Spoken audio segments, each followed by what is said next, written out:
নবকুমাৰ শৰণীয়া ডাঙৰীয়াই ইতিহাস সৃষ্টি কৰিছিল।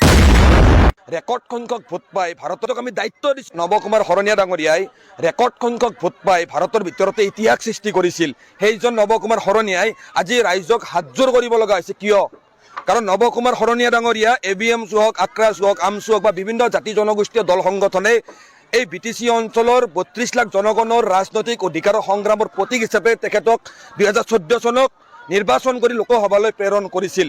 তেখেতক আমি দায়িত্ব দিছিলোঁ যে BTC অঞ্চলৰ জনগণৰ ভূমিকা আদি কৰি বিভিন্ন সমস্যা লোকসভাত বলিষ্ঠভাৱে উত্থাপন কৰিব লাগে। একেই প্ৰতিশ্ৰুতিৰ একেই আশা ৰাখি ২০১৯ চনতো আমি AVMC হওক বা বিভিন্ন জাতি জনগোষ্ঠীয় সংগঠনে একেলগে হৈ তেখেতক আমি আকৌ এবাৰ দ্বিতীয়বাৰৰ বাবে সাংসদ হিচাপে নিৰ্বাচিত কৰিছিলোঁ।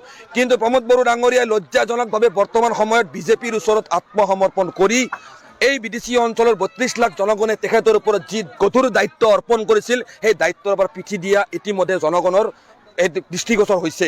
যাৰ বিনিময়ত আজি নবকুমাৰ শৰণীয়া ডাঙৰীয়াক ৰাইজে প্ৰত্যাখ্যান কৰিছে। আজি আমি স্পষ্টভাৱে প্ৰমোদ বড়ো আজি নবকুমাৰ শৰণীয়া ডাঙৰীয়াক আমি এইখিনি কথা মনত পেলাই দিব বিচাৰিছোঁ। তেখেতক আমি এটা কথা দৃষ্টিগোচৰ কৰাব বিচাৰিছোঁ যে আজিৰ বৰ্তমানৰ যিখন BTC চৰকাৰ, এই চৰকাৰখনে BTCৰ পৰা প্ৰায় ৫ শতাধিক অজনজাতি পৰিয়ালক উচ্ছেদৰ জাননী দিছে।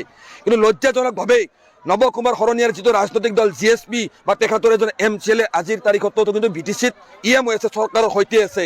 যদি সঁচাকৈ তেখেতে ৰাইজৰ অধিকাৰৰ প্ৰতি দায়বদ্ধ আছিল, তেখেতে প্ৰমোদ বড়ো চৰকাৰখনে উচ্ছেদৰ নটিচ দিয়াৰ লগে লগে কিয় চৰকাৰৰ পৰা ওলাই নাহিল, এই প্ৰশ্ন আমি উত্থাপন কৰিছোঁ।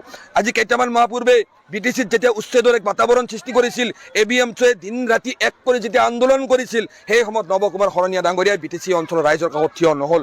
এই বিভিন্ন ধৰণৰ কাৰণৰ বাবে আজিৰ তাৰিখত AVMC স্পষ্টকৈ কৈছোঁ যে নবকুমাৰ শৰণীয়া ডাঙৰীয়াক ইতিমধ্যে BTC অঞ্চলৰ ৰাইজে প্ৰতাৰক বুলি আখ্যা দিছে আৰু ইয়াৰ ৰাজনৈতিক প্ৰত্যুত্তৰ অহা ২০২৪ নিৰ্বাচনত দিবলৈ সম্পূৰ্ণভাৱে প্ৰস্তুত হৈ আছে।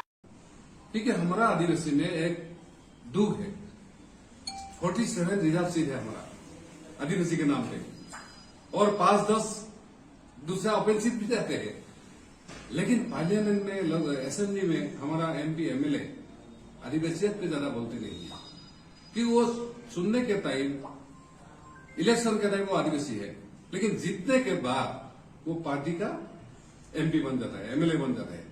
इसलिए बोल नहीं पाते हैं या उसको बोलने नहीं जाता, डर के माने वो बोलते नहीं है। जैसा देखिए, हमने मुर्मू मेला में गया था, हम पुणे में बोला है सोना हमारा प्रकृति पूजा का धर्म है, उसको हमको आगे करना है। लेकिन आपका बिहार का झारखंड का प्रेसिडेंट बाबूलाल महानंदी भी वो बोल नहीं पाते हैं, उसको डर लगते हैं बीजेपी वाला RSS वाला उसको क्या करेगा। तो इसलिए हम अपने आदिवासी को लेके जल, जंगल, जमीन, खनिज, शासन, रोजगार सबको लेके हम ये जो पार्टी है GSP पार्टी, उसको आगे कर रहे हैं। क्या नाम पार्टी का? GSP गण सुरक्षा पार्टी। और हमारा एक बार अच्छा बात यही है, यही झारखंड में हो सकता है आउट ऑफ 14 जो लोकसभा सीट है वहां भी हम पार्टिसिपेट